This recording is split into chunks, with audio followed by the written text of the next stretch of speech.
Anthony Joshua and there's only one Tyson Fury having complications. In this video, I'm going to break it down. What up, Fight World? It's your boy Ego, and I'm back with some more boxing. Ego thoughts, just my thoughts. You could have been anywhere in the world, but you're here with me. Now, I'm not going to beat around the bush. Boxing looks so dry right now. It might very well be at an all-time low, right? It's really looking bad. Now, what am I referring to? Just in general, the whole landscape of boxing, but particularly we'll use Anthony Joshua with Tyson Fury. First of all, you have a fight that is well past this sell-by date. If anything, people wanted to see this fight years ago when they wanted to see Wilder versus Anthony Joshua. Boxing fans, we got led astray. We got duped. We got none of these fights at all. No Wilder, AJ, no, undisputed fight there. You got no AJ versus Tyson Fury. Then we heard like, oh, Saudi wants to fight and everything's going down and deal closed and stuff like that. Now they run into more stumbling blocks and roadblocks.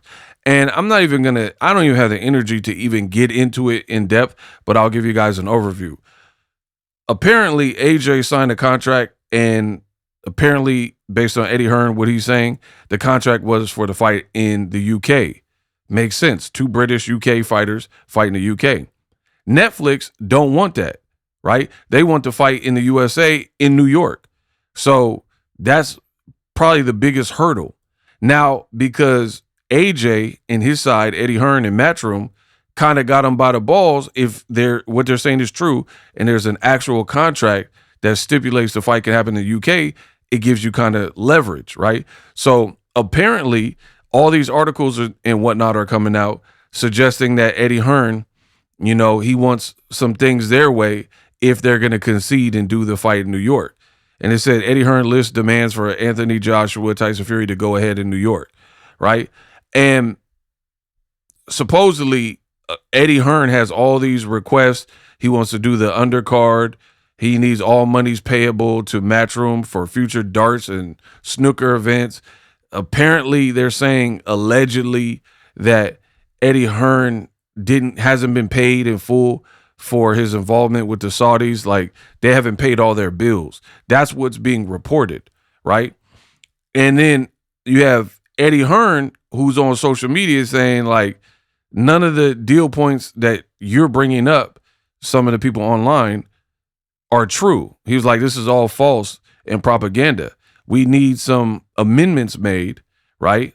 And they got to append some things, but not what you're saying. So that's basically where we're at. We're at an impasse for a fight that is, to me, it's a fight I'm already over, right?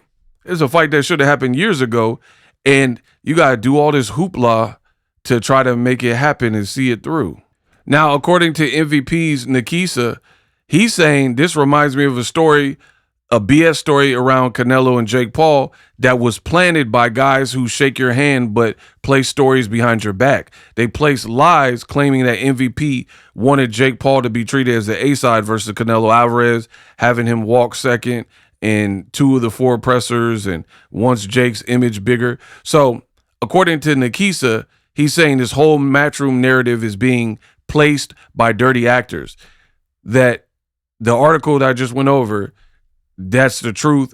They're out like trying to provide pressure. It said this is to make Anthony Joshua look bad, try to pressure him into agreeing to terms that are not on his contract. So this whole thing is a mess, again, for a fight I don't even really care about. So it shouldn't be all this struggle and strife for this fight. That's all I'm saying.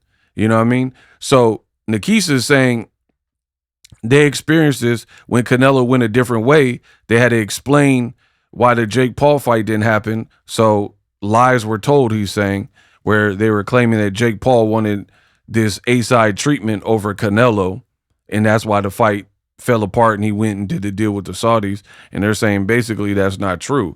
And now he's saying there's bad actors and people who are putting reports out to try to pressure Eddie Hearn and Anthony Joshua. Maybe they're getting paid on the side or whatever to put these articles out so he looks bad in the public, and it pressures them to, okay, let's just surrender and succumb to this, right? All this for this fight.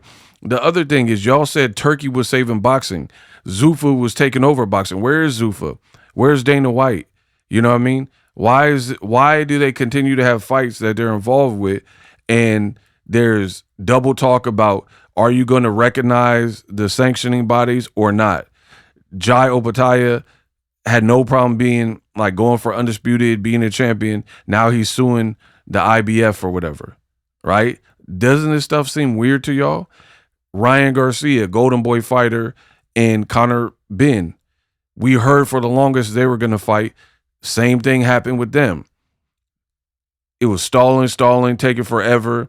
And then we're hearing reports that they're going to announce, and Oscar De La Hoya, Ryan's promoter, was like, Ryan Garcia, he not fighting Conor Benn. Like, I didn't approve that, and he signed to me. Now Eddie Hearn's doing the same thing. Like, Anthony Joshua, that's a matchroom guy. We don't want it.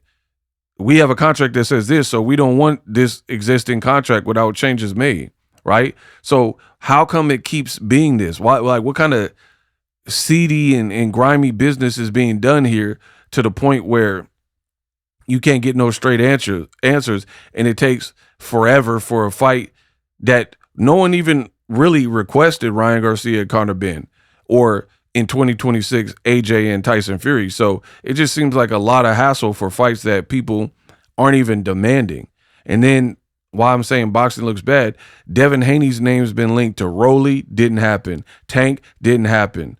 Fights with Shakur, didn't happen. Keyshawn, didn't happen. Boxing looked trash, man. All-time low.